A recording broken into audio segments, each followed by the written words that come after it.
काल का दुराशा है और मारीच दोष है, सुबाहु दुख है।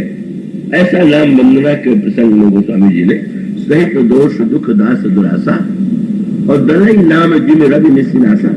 उसका अर्थ ये है कि ये जो दुराशा है ये तो किसी व्यक्ति का पीछा छोड़ती भी नहीं। और उसका अभिप्राय ये है कि आप कोई अगर त्यागी है तो संपत्ति की आशा भले ही न करे। सांसारिक व्यक्ति तो संपत्ति की भी आशा करता है, लेकिन बड़ा से बड़ा त्यागी भी कहीं न कहीं दूसरों से सम्मान पाने की दुराशा तो वहां भी होती।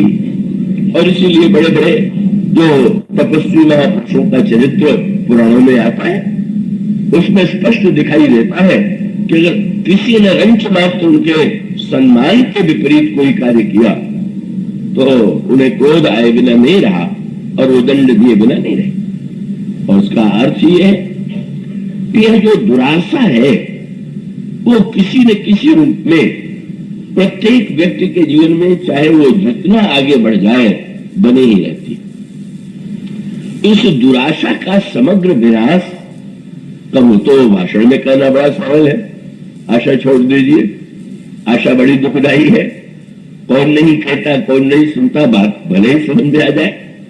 लेकिन वो तो कृष्णदास जी ने कहा कि समस्या ये है, किसी ने पूछा कि वृद्धावस्था में तो सारी वस्तुएं साथ छोड़ देती है, पर उन्होंने व्यंग में ये कहा कि हाँ दिखाई तो यही दे रहा है कि कपे बरबानी, बाणी भी लड़खड़ाने लगी, कपे बरबानी डिगे उड़ दीठ, तो चाह कुचय सकुचय मत बेली, नवय नवग्रीन अंग प्रत्यंग में सर्वत्र शिथिलता आती जा रही।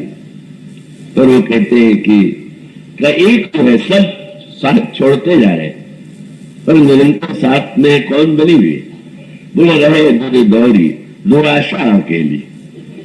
ये जो दुराशा है ये पीछा नहीं छोड़ती। वो बेचारा उस समय भी यही तो आशा लगाए रखता है कि जिनके लिए मैंने इतना किया वो कम से कम मेरा तो ध्यान देंगे ही, देना ही चाहिए। तो ये दुराशा विश्वामित्र जब ये संकेत करते हैं तो कहते हैं कि दुराशा का समग्र विनाश जो है वो तो बिना ईश्वर की कृपा के नहीं होगा। और इसलिए वो श्री राम को लेकर के आते हैं और ये कहते हैं कि आप तारका का वर कीजिए। मानो भक्त भगवान से ये कहता है तो मेरे पत्रिका का एक बड़ा प्रसिद्ध पद है, तो उसमें गोस्वामी जी ने भगवान से यह निवेदन किया, वो आप लोगों ने पद सुना होगा, बड़ा प्रसिद्ध पद है, यह विनती रघुवीर गोसाई। और उस समय उन्होंने जो पंक्ति कही उसके एक पंक्ति के बाद अगली पंक्ति में उन्होंने कहा, चहल सुगति सुनत संपत्ति कछु रिद्धि सिद्धि विपुल बढ़ाई। मैं न सिद्धि चाहता हूं, न सिद्धि चाहता हूं, न सुख चाहता हूं, न तो संपत्ति चाहता हूं। मुझे स्मरण आता है प्रारंभ में ही श्रीहद जाते रहने का मुझे अभ्यास था। तो एक बहुत बड़े वृद्ध संत का दर्शन करने में गया तो उन्होंने ये कहा कि ये जो पद है इसका क्या अर्थ है। तो सहज रूप से जैसा लगता है वैसा ही मैंने कहा कि तुलसीदास जी कहते हैं कि मेरे हृदय में न तो सुख की इच्छा है, न संपत्ति की इच्छा है, न बड़ाई की इच्छा है। तो उन्होंने कहा लगता तो है शब्द को पढ़ करके, पर गहराई से पढ़ने पर यह अर्थ संगत नहीं। तब उन्होंने अर्थ बदल दिया। वैसे किसी भी टीका में आप देखें तो यही अर्थ मिलेगा कि वो तुलसीदास जी कहते हैं कि मुझे कुछ नहीं चाहिए, पर वो कहते हैं और उनकी बात बिल्कुल एक संगत है और कृपा सिद्धांत के अनुकूल था। मुझे बड़ा ही प्रिय लगा। उन्होंने कहा कि गोस्वामी जी ये नहीं कहते कि मेरे हृदय में ये सब नहीं है, आप ऐसी कृपा कर दो कि मैं इन सब को न चाहूं। नहीं चाहता हूं ये सत्य नहीं, अभी तो मैं सब चाहता हूं, लेकिन हाँ मैं ये इतना अवश्य चाहता हूं कि इन्हें मैं न चाहूं। उस संदर्भ में वही बात, जब प्रहलाद जी से भगवान ने यह कहा कि प्रहलाद तुम कुछ मांग लो, तो प्रहलाद ने कहा कि मैं कोई व्यापारी थोड़ी हूं, मैं तो आपकी भक्ति करता हूं, मैं कुछ नहीं लूंगा। भगवान ने एक बार, दो बार, तीन बार आग्रह किया और तब प्रहलाद ने बड़ी ही सुंदर प्रार्थना की, बोले प्रभु मैं अब मांगूंगा। आश्चर्य हुआ, बार बार ये क्यों कहवा रहे थे कि मैं नहीं लूंगा, मैं नहीं लूंगा।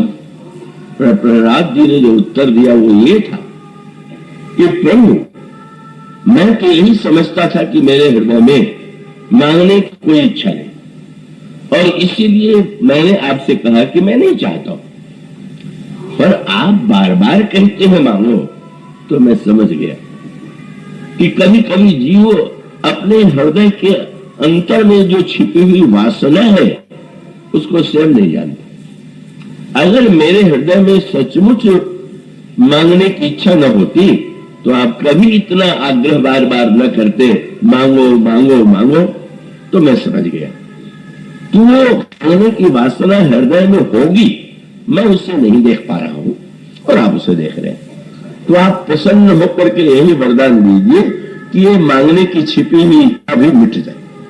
और वो बड़ा सुंदर दृष्टांत उन्होंने ही कहा। तो तुलसीदास ये कैसे दावा कर सकते हैं कि मैं इन वस्तुओं को नहीं चाहता? वो तो यही कह सकते हैं, और उन्होंने यही कहा कि आप जब कृपा कर दोगे तब ऐसी स्थिति आएगी। और कब वो उनकी बात का जो समर्थन है वो उन्होंने जो किया, मैंने जैसा कहा उसमें खींचतान नहीं, सचमुच एक पंक्ति बीच में ऐसी है कि जिससे ये सिद्ध होता है कि सचमुच गोस्वामी जी भी यही मानते हैं कि ये वासना हृदय में है।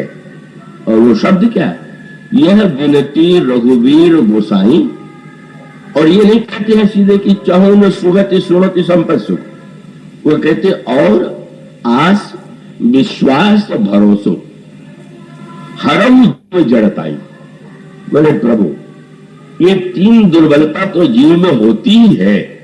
वो आशा भी दूसरों का से रखता है, दूसरों पर भरोसा भी करता है, और कहीं न कहीं विश्वास भी कर देता है। तो ये आशा भरोसा जड़ता जब आप मिटा देंगे तब ये इच्छा मिटेगी। और जब तक ये आशा भरोसा जड़ता आप कृपा करके न मिटा दें तब तक तो ये इच्छाएं, ये वासनाएं बनी ही रहेंगी। और ये बात सचमुच जो भक्त सिद्धांत है उसके सर्वथा अनुकूल है। और अनुकूलता यही है कि अगर कोई भी व्यक्ति ये दावा करता है कि मेरे अंतःकरण में कोई दुर्बलता है ही नहीं, कोई दोष है ही नहीं, तो शुद्ध वो व्यक्ति जो है कब अपने आप को न देख पाने के कारण कहता है। क्योंकि मानस के उत्तरकांड में जब मन के रोगों का वर्णन किया गया तो पूछा गया कैसे जाने कि किस व्यक्ति में रोग है और किस व्यक्ति में रोग नहीं। तो रामायण में दिया गया, इसको जानने का तो कोई प्रश्न ही नहीं। रामायण में आपको पंक्ति आप कृपया पूरे का से सुनेंगे। गोस्वामी जी कहते हैं कि है सबके, कौन कहता है कि ये मन का रोग किसमें है और किसमें नहीं? कोई ऐसा विश्व में हुआ ही नहीं कि जिसके अंतःकरण में कोई न कोई दोष न हो, कोई न कोई विकार न हो। और गिनाया है काकभूषुंड जी ने गरुड़ को, कौन दावा कर सकता है?